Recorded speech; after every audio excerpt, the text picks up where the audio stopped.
街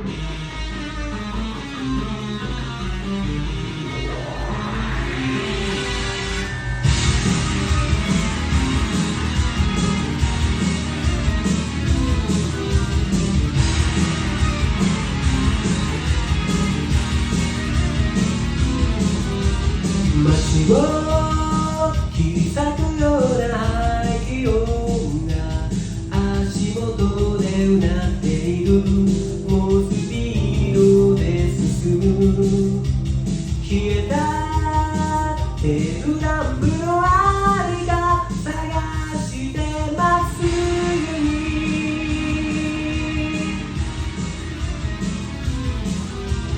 闇をスクラップにする強さでひた走る道路にはもう街灯さえないけれど、きっとヘッドライト一つあれば何もいらないな。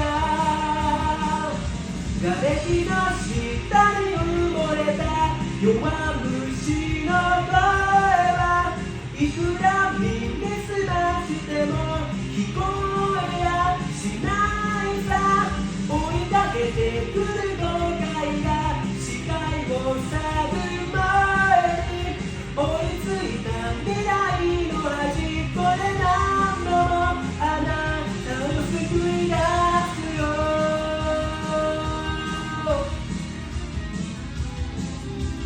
不意に記憶がブレーキをかけた下打ちの方向先は覗き込むビラの向こう。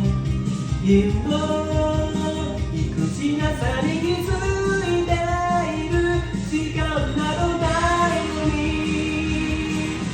瓦礫の下から漏れた弱虫の声はいくら耳塞いでも痛いほど響いてた。あの日誓ったリベンジを忘れてたまるかと。震えた心が今もうるさいほどその名前を叫んでる。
瓦礫の下に